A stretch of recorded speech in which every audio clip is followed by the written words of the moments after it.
Your Honors, good morning. My name is Gary Burcham. I represent the appellant, Mr. Casares, in this case.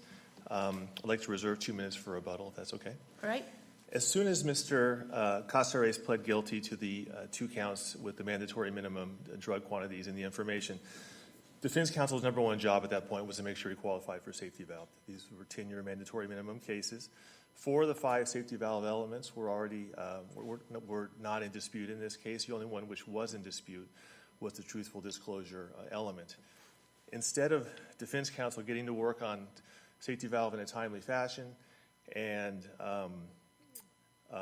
working to make sure safety valve was met in this case, defense counsel waited 8 months before doing anything with respect to trying to satisfy safety valve. And then once counsel did get to work on it, he didn't do the follow-up necessary to make sure that Mr. Casares was able to receive a sentence less than 10 years, which the district court said it would have imposed had safety valve been met in this case. Counsel, can I just direct you to the main thing? I think that there's some issues with how counsel represented your client below. I also think there's some issues with the district court's decision. But what I'm not clear about is how any of this prejudiced your client, given what we have been told would have been said had the attorney gotten things in the record in a timely manner. I thought that question might be coming early, Yeah. and there it is. I mean, if he had said in that supplemental declaration, yeah, I lied, here's the real story, then maybe we would be looking at that and thinking, that might have made a difference. But he kind of doesn't say that. He just gives more details for the story he already gave.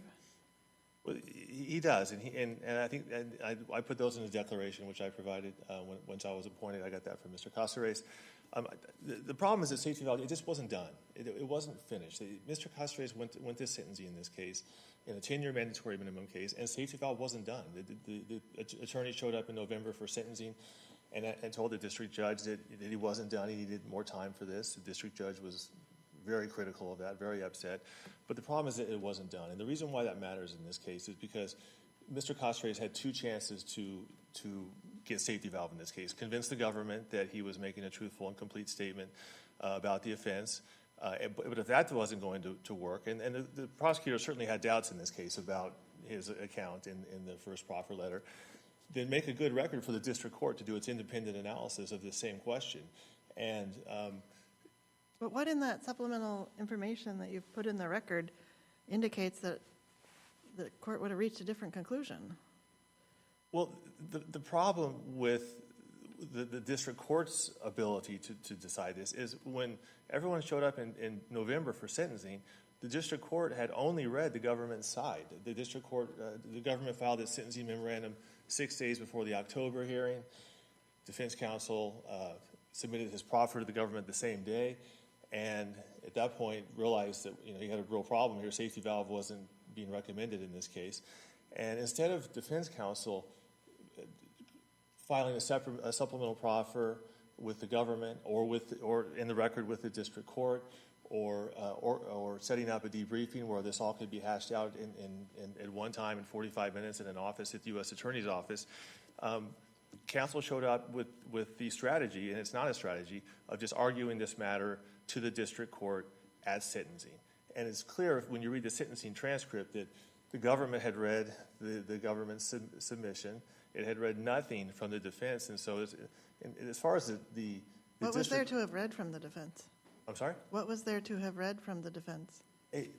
Defense counsel should have filed a detailed...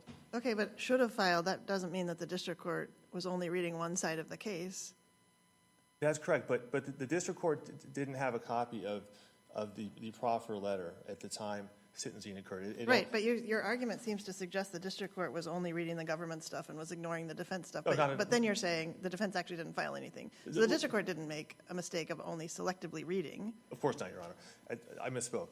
The defendant filed a sentencing memorandum, but nothing in the memorandum dealt with the safety valve issue, and that's a better answer to your question. Right, and I get that. And so I keep coming back to, but you have now put in the record what would have been said had the underlying attorney done the right thing. Right.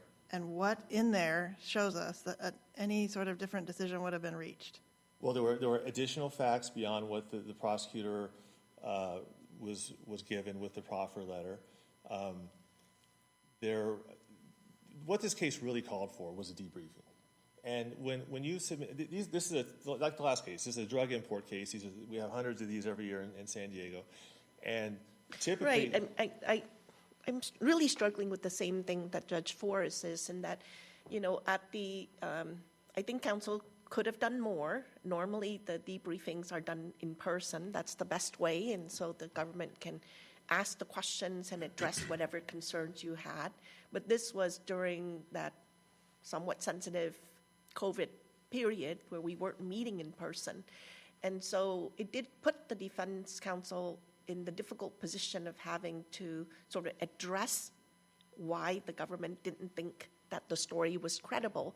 But instead of saying, well, I've now consulted with my client and he admits that he was untruthful and here's the truth, counsel really doubled down, because he didn't have anything contrary from his client, doubled down on the story and provided more details. And the court fully considered that. It was a very lively engagement, a back and forth between the district court and defense counsel at sentencing. So whatever admissions that defendant could have made regarding why his story wasn't credible, instead he doubled down on that and said, this was really the story. Right, and here are some additional details for you to consider, and the district court considered all of that and still found that it wasn't credible.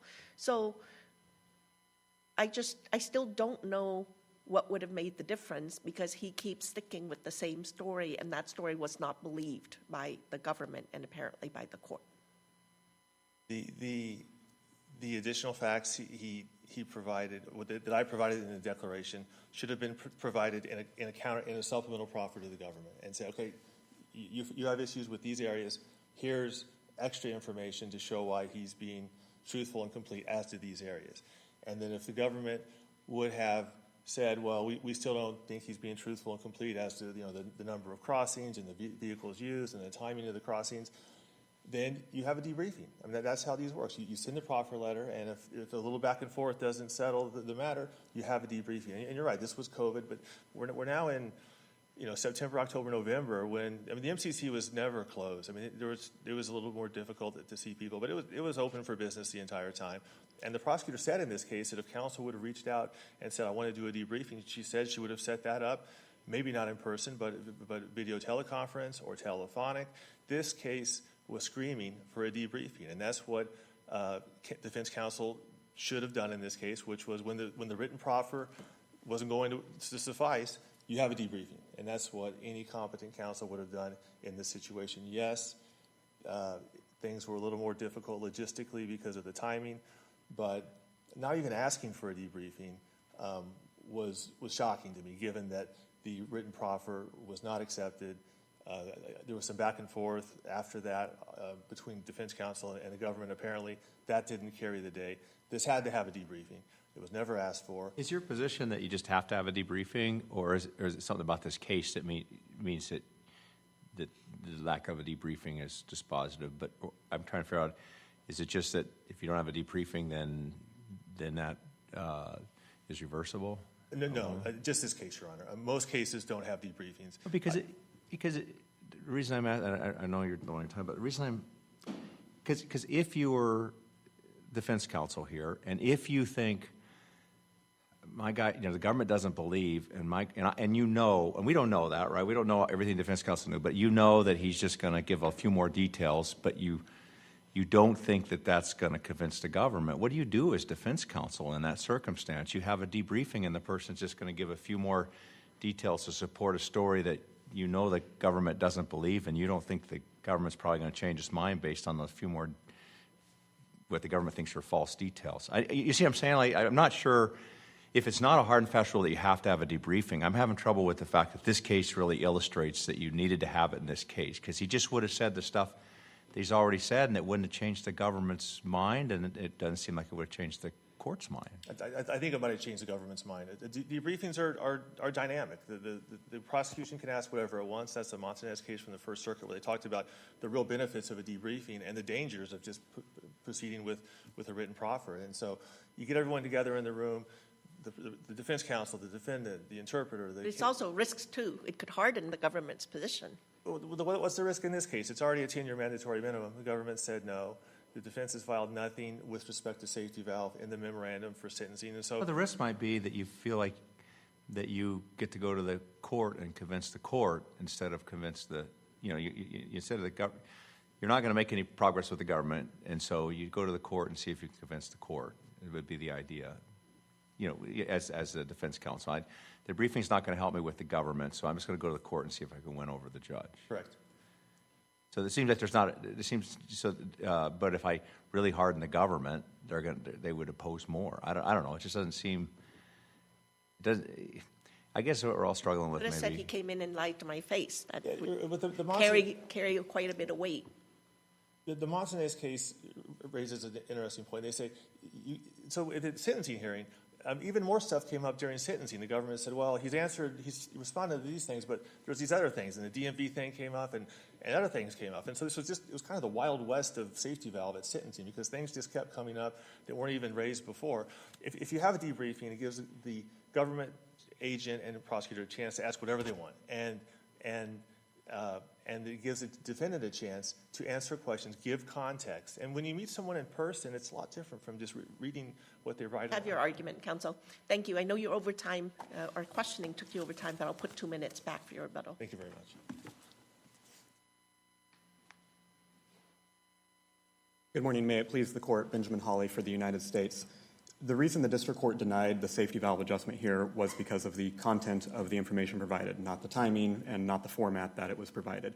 As the court has pointed out, essentially the same information that counsel now, or that the defendant now says he would have provided, was provided to the court, to the government at the sentencing hearing, and that didn't seem to make a difference, or rather did not make a difference. So one question I have for you is, it seems to me that the district court had the wrong standard in his mind when he was making this judgment. He thinks that it's the government's call about whether the person is truthful or not, and not the court's call. That's flatly Right. contrary to the statute. Right.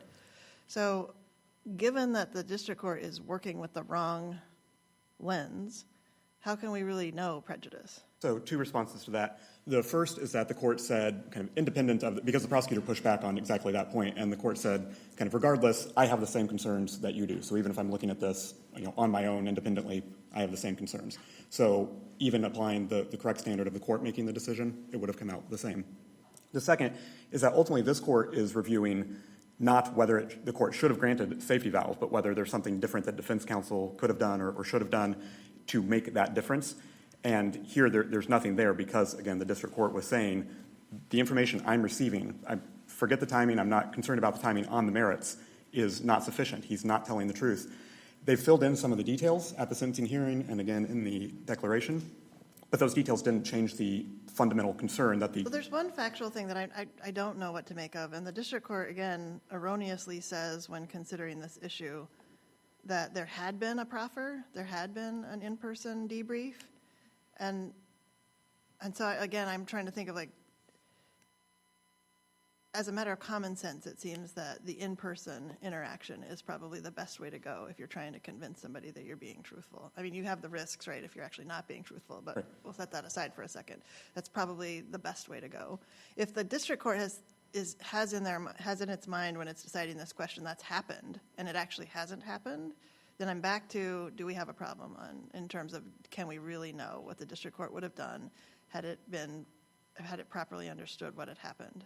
And we don't because, first of all, so I'd point to pages 103 and 104 of the record. That's at the sentencing hearing where the court says, well, I've reviewed all of these things, including I know there was an interview with the defendant. He uses the word interview as opposed to debrief or anything else. The prosecutor on the next page immediately pushes back and says, no, Your Honor, because of all these COVID restrictions, this was done by proffer. And the court immediately accepts that correction. Oh, I'm sorry, I was mistaken. You're right. So It made the mistake later, right? That when it actually says, if we assume for a second it's a mistake when the court used the word debrief, that was later, right? When the Right. court was.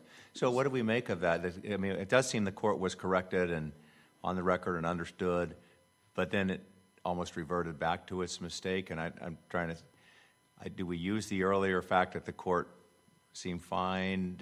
I'm assuming it was just writing up and kind of confusing cases, and I don't know. What do we make of that? So that would be correct if the court assumes that debrief only means an in-person debrief. Let's just assume that for a Okay, second. so assuming that, then yes, the court would be wrong. And this is maybe 11 months later, I think, when we're considering the ineffective assistance collateral attack. There, then, my response would be, assuming that he was wrong about that, is it still didn't matter because it was the content of the information the court was concerned with. It wasn't the format. There was nothing in the analysis that turned on, well, if this was done in person or because this was done in person, therefore. And the idea is if the two of you would have been standing there right then and said, no, same thing as said 11 months earlier, the court would have done the same thing it did 11. Oh, yeah, okay, that's right. I'll cross it out and not say Exactly, anything. because and obviously the debriefs, the in-person debriefs are done without the court there, right? The judge is only going to hear about it kind of secondhand regardless. So the best shot the defendant would have had in that situation is, as you were discussing earlier, to persuade the government, and then maybe you kind of bring the government along to persuade the court.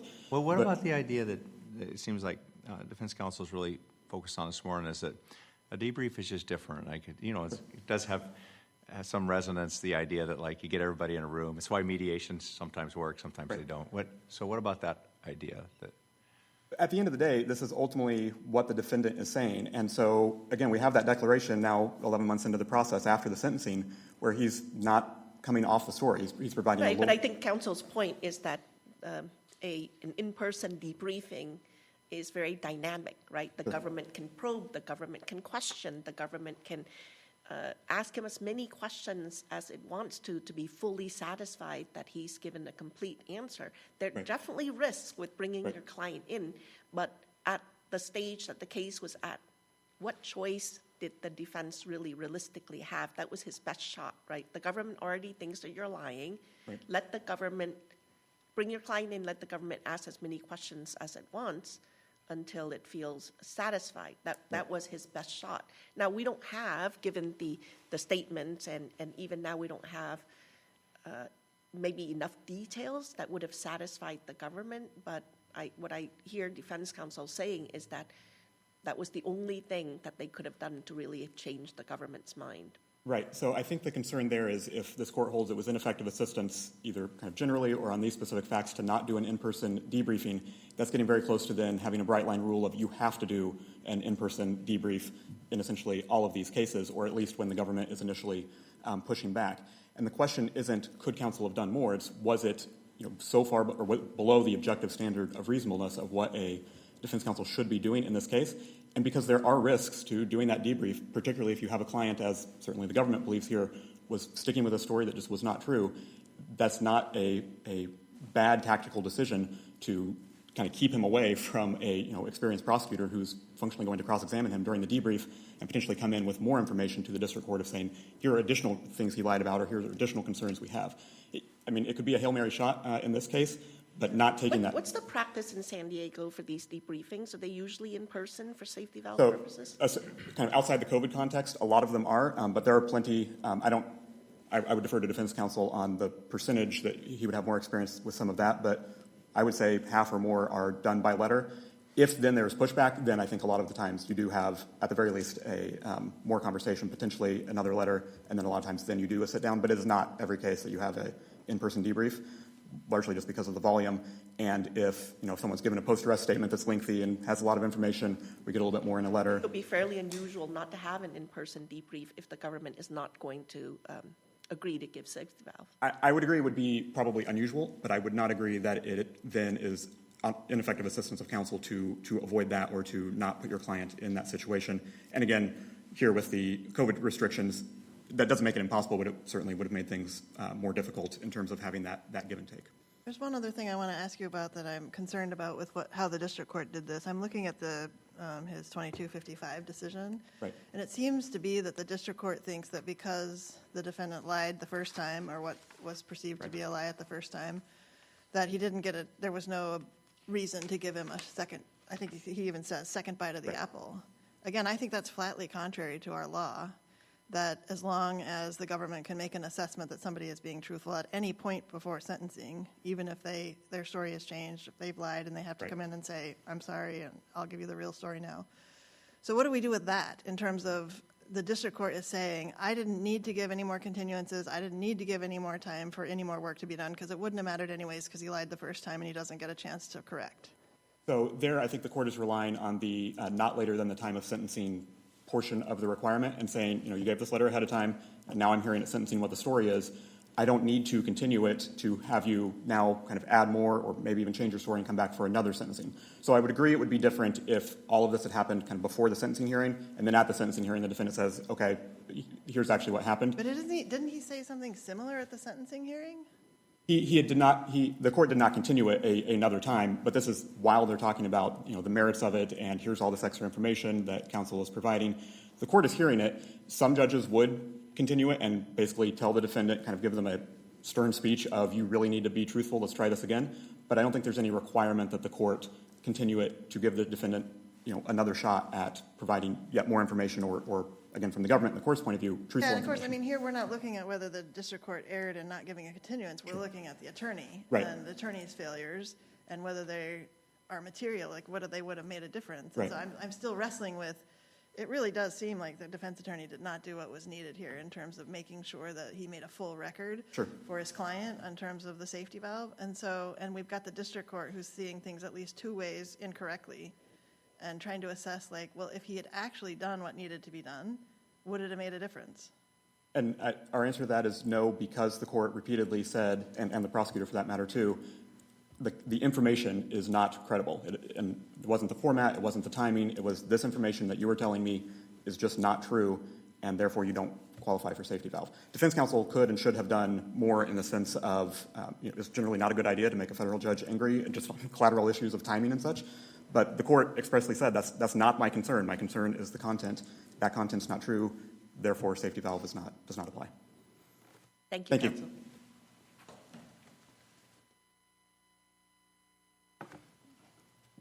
The typical way this works in San Diego, there's a lot of drug cases.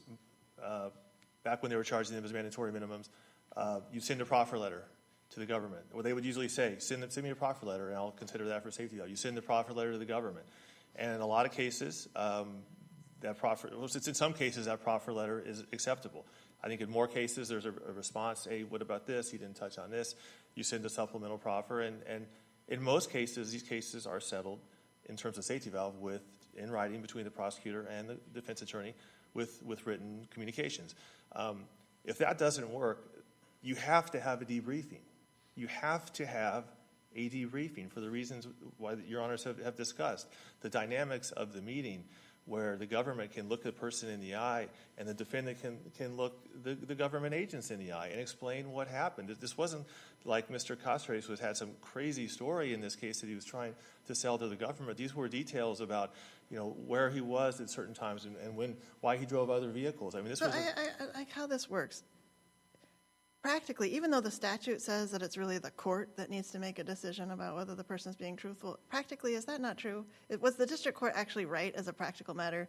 Because the district court is not in the meeting, doesn't hear the person's story. It's not like you have an evidentiary hearing, you stick the guy on the stand.